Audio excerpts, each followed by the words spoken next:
Yesterday, we posted the trailer for our biggest project yet, an uncensored, free documentary covering the entire history of ISIS, premiering on our website Armchair History TV. Use code FREEHISTORY to watch today for free. On December 27, 1979, Chairman Hafizullah Amin of Afghanistan celebrated as religious insurgents, democratic activists, and even rival communists had taken up arms. Amin had finally secured a Soviet military presence to help him control his rebellious nation. He proudly told his dinner guests, "The Soviet divisions are already on their way here, paratroopers have landed in Kabul, all is going well." However, they were not there to help him. By dawn the next day, Amin would be dead, and the Soviets would enter a conflict from which they would never recover. The Soviet decision to invade Afghanistan was the result of decades of geopolitical interests and sunk costs. During much of the Cold War, Afghanistan was a neutral state closely orbiting the Soviet Union. The landlocked kingdom served as a springboard for Soviet influence in the Middle East and India. Through millions of dollars in economic investment, officer training, and diplomatic support, the Soviets kept the mountainous realm on a tight leash. Initially, this tight leash meant a close alliance between the communist juggernaut and the Afghan leadership. Afghanistan welcomed Soviet assistance, especially since their deep rivalry with Pakistan left the kingdom without any partners. However, the conservative, religious, and nationalist Afghan people generally resented Soviet influence. Anti-communist incidents throughout the 1960s and 1970s worried the Kremlin that their influence over Afghanistan might be threatened. The 1970s were a turbulent time in Afghan politics. The monarchy was toppled in 1973 by Mohammad Daoud Khan, much to the Kremlin's approval. The Soviets expected him to be little more than a figurehead while the Soviet-trained officers held the real power. However, Daoud proved more independent than expected. The Afghan president increasingly maintained an anti-communist, anti-Soviet dictatorship. His policies came to a head on April 26, 1978, after major demonstrations following the death of a prominent communist Afghan ideologue. Daoud imprisoned the communist opposition and planned to execute them. Hafizullah Amin, a prominent Afghan communist under house arrest, decided to act first. The morning after, communist revolutionaries stormed the presidential palace. After a fierce fight, they overwhelmed the presidential guard. Daoud was killed, and a new government under Nur Muhammad Taraki took over. While the role of the Soviet Union in the coup is debated, there is no question that the events were welcomed by the Kremlin. Moscow recognized the new regime almost immediately. However, Soviet hopes for a secure and loyal Afghanistan would remain a pipe dream. Taraki embarked on a radical reconstruction of Afghan society. His regime decreased the role of Islam in society, pushed through controversial land reforms, invited countless Soviet advisors, and terrorized the people into submission. His rule marked the start of a series of uprisings by various conservative Islamic clans. These were united under the umbrella term Mujahideen, who used Afghanistan's inhospitable and mountainous terrain to wage highly effective guerrilla warfare. The situation changed radically when Taraki was assassinated by his second-in-command, Hafizullah Amin.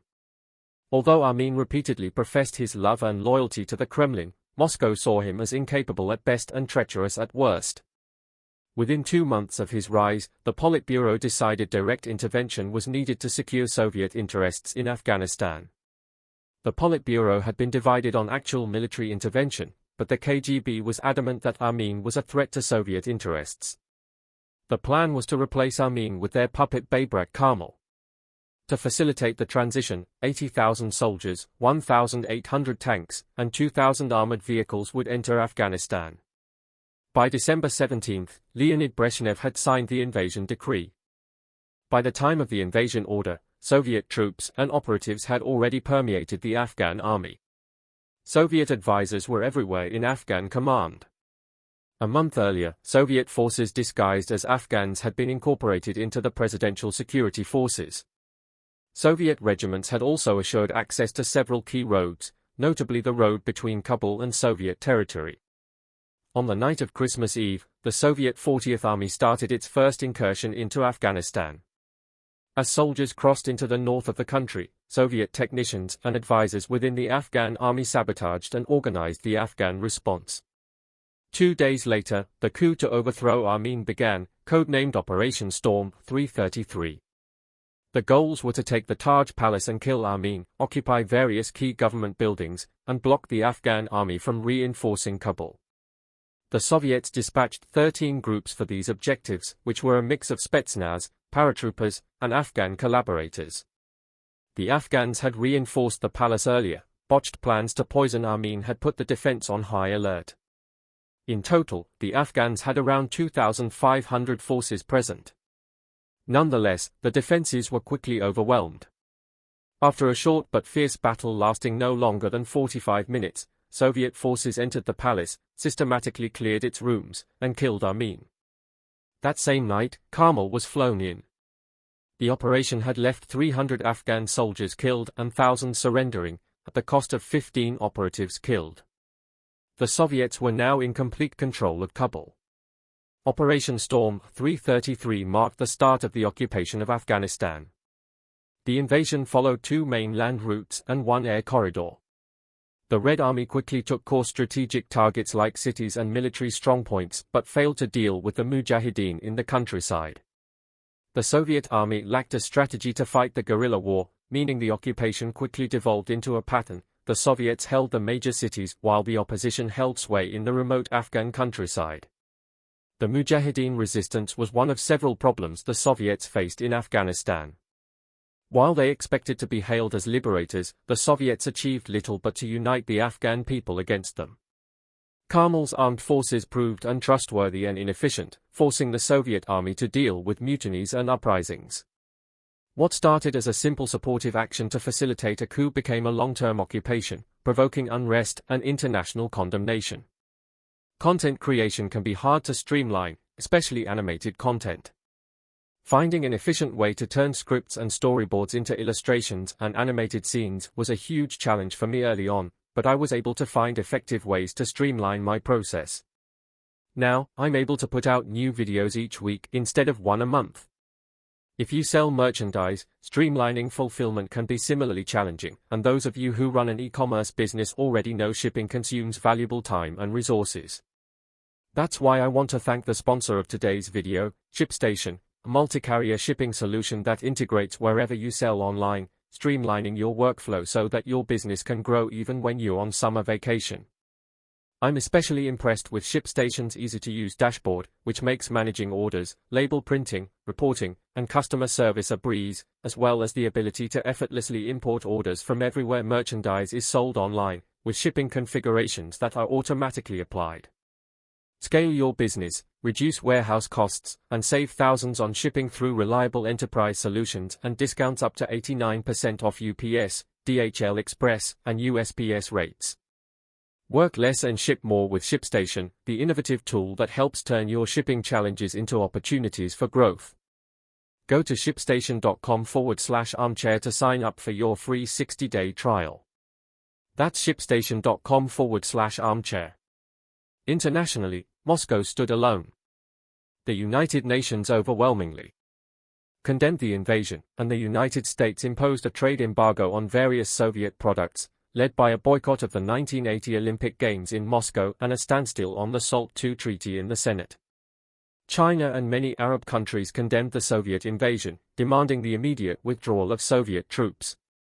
Opposition was not limited to just words. The Afghan Mujahideen received military aid from several nations, including the United States, the United Kingdom, and especially Pakistan.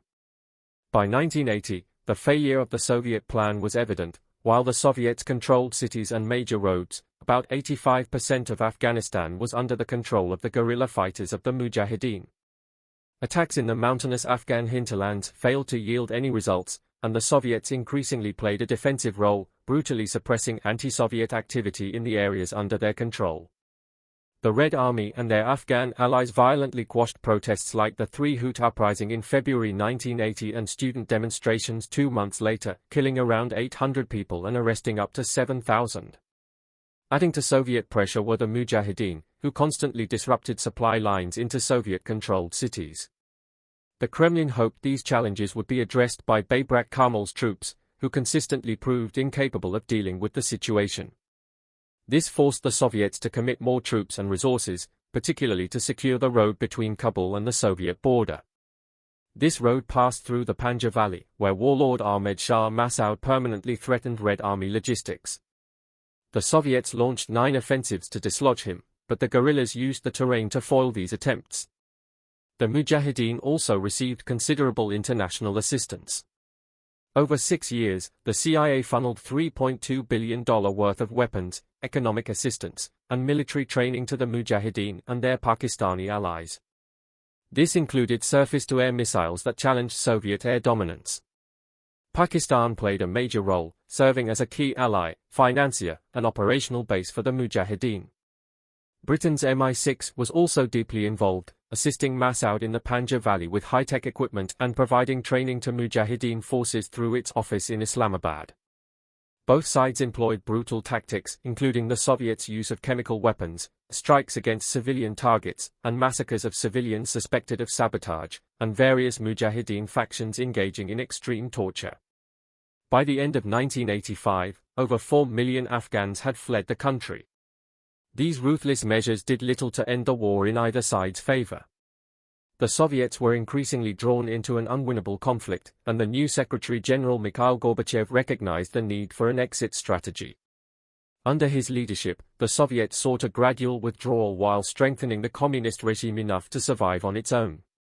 Gorbachev removed Karmel, stating that the main reason for the lack of national consolidation was that Comrade Karmel is hoping to continue sitting in Kabul with our help.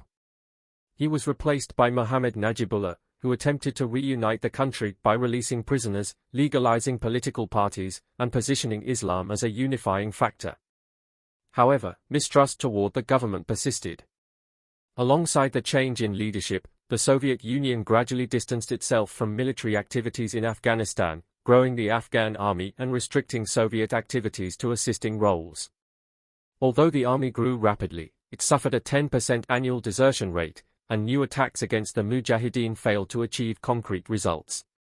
In 1988, the Geneva Accords were signed between Pakistan and Afghanistan, with both nations agreeing to refrain from interference in each other's territory and allow Afghan refugees to voluntarily return home. The agreement was also signed by the Soviets and the United States as guarantors. By signing the accords, the Soviet Union officially committed to withdrawal, which would take place over the following year. The withdrawal was conducted in 2 waves, with the first during the summer of 1988 and the second over the following winter. The process was mostly peaceful, except for Operation Typhoon. As the withdrawal occurred, the Soviets negotiated ceasefires with local Mujahideen commanders, including Ahmed Shah Massoud in the Panjshir Valley. However, Soviet Defense Minister Dmitry Yazov, fearing that Massoud's forces posed an existential threat to Najibullah's regime, ordered the 40th Army to violate the agreement with Massoud. The attack resulted in 600 Mujahideen casualties. In the end, the final Soviet operation in Afghanistan epitomized the entire conflict. It accomplished no significant strategic goal and left hundreds dead. For the Soviet Union, the war was a fiasco, costing billions of dollars and around 70,000 casualties. It damaged the Soviet Union's reputation beyond repair, casting doubt on the Red Army's capabilities and emboldening anti-Soviet sentiment, leading many potential detractors to believe that the mighty superpower could be defeated. Veterans openly critiqued Soviet leadership, weakening the Communist Party's grip on public discourse. Within a year, the Eastern Bloc would collapse, and the state itself would last only 2 more years. The war left Afghanistan in disrepair and turmoil, with Najibullah failing to unite the country. The Mujahideen continued fighting, transforming the Soviet-Afghan War into the first Afghan civil war. Mujahideen factions, democratic forces, and ultimately the Taliban would vie for control of Afghanistan. The war led to approximately 2 million deaths, over 7 million internal and external refugees, and plunged Afghanistan into a spiral of political instability, factionalism, and extremism from which it has yet to emerge.